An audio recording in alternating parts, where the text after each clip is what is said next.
So, well done, everyone. I hope you are all doing fine. Let's examine this poem, and Without Leaving Thoughts by Sir Thomas Watt. Okay. By the way of introduction, Thomas Watt lived between 1503 to 1542. He was a courtier, he was a poet, okay, in the court of King Henry VIII. As at that time, he was, I can even say, is credited, with introducing the sonnet form from Italy into English poetry. So, this particular poem we want to study is a lyrical poem. Okay, and I can say that it reflects, some sort of personal emotional turmoil. Possibly it could be a romantic rejection or betrayal. In fact, I think scholars speculate that some of Watt's poems reflect his rumored relationship with uh, one particular Anne Boleyn. Okay, that was before she became a queen. So, this poem captures the anguish of unrequited love or abandonment. It is filled with rejection, rhetorical questions, and a tone of pleading mixed with subtle accusation. All right, so we can say that this particular writing of Watt lays the groundwork for English Renaissance love poetry. From the very first line of the first stanza, you can say, "And without leave me thus." Okay, the speaker opens with a direct and heartbroken question. That thou there can be replaced with you. And will you leave me? Okay, so it suggests betrayal. It suggests that betrayal is imminent. Okay, and then the second line says, say nay, for shame. Okay, so nay there means no. Say no, say no. The repetition there expresses urgency and desperation. Okay, so that for shame appeals to the beloved's conscience. Like, you shouldn't do this to me. Okay, to save thee from the blame of all my grief and grame. Okay, so to save thee there is trying to say that the lady will be responsible for his suffering, okay, for his grief, for his pain. Grame there is an old word, okay, you can see it, grame. Grame here is, sorry, I meant to, okay. Grame here is an old word for sorrow or mystery. So the speaker warns that she will bear the blame for both his grief and pain. And then there's repetition again. And will thou leave me thus? Will you leave me? Then again say no, say no. So this type of repetition at the end of a stanza in literature, we call it refrain. Okay, when we have a repetition at the end of stanza, we call it refrain. Okay, please note that. So to the second stanza, we have, and without leaving thoughts, that's repetition again, that had loved thee so long.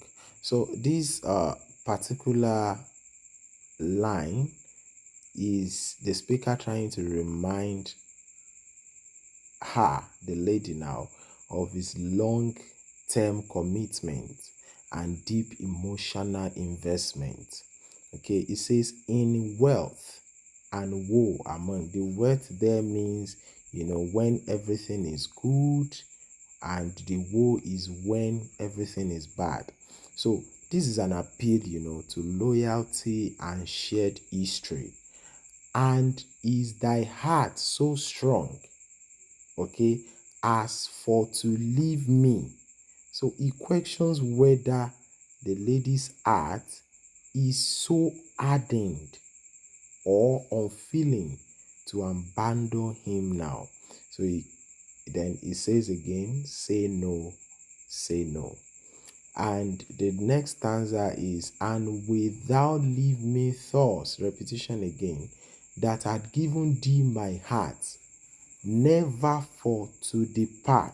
Okay, so the poetic voice now is trying to say that he has given her his heart, his love, his vulnerability, okay, fully and unreservedly. Okay, now he said, never for to depart, neither for pain nor smart.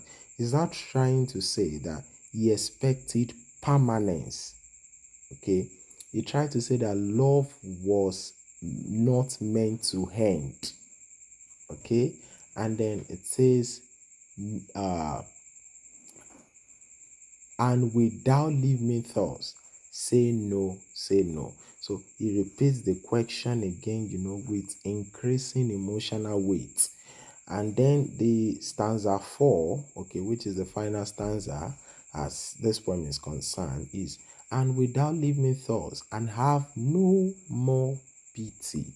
Okay, so he accuses the lady now of lacking compassion and says, of him that loveth thee. So he reminds the lady again that he still loves her. So the tone here becomes one of, wounded disbelief. And he say, alas, thy cruelty. If you check your line, what we have there is hélas, hélas. That hélas is a French interjection, okay? Helas, okay? Hélas. So it's like alas, okay? So that is that. And finally, it ends with repetition again to reinforce rather the poem's emotional crescendo. Okay, that will you leave me? Okay, so that is that on the poem. Okay, then let's move to the themes. Okay, we have the themes. We have abandonment and betrayal. Okay, at the core of this poem, there is a cry of anguish over emotional abandonment. Okay, the repeated question emphasizes the speaker's disbelief. All right, then we have unrequited or lost love. The speaker expresses the sorrow of one-sided love.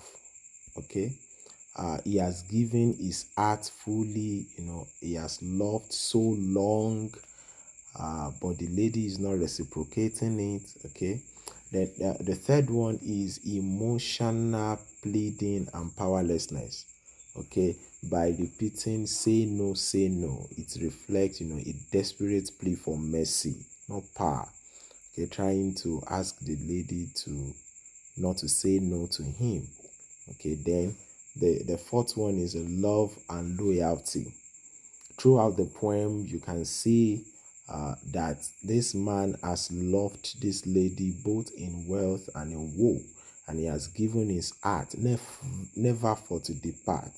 Okay, So this man, this poetic voice, views love as constant, unwavering, and enduring.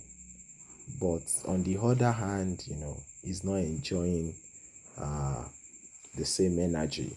Then number 5 is accusation of cruelty.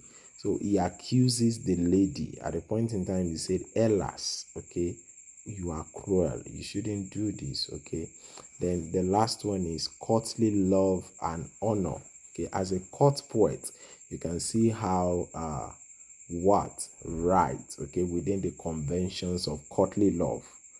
Okay, because when we speak of courtly love, we always speak of love that is both noble, okay, and at the same time can be a source of suffering. And finally, you can see, the poetic devices.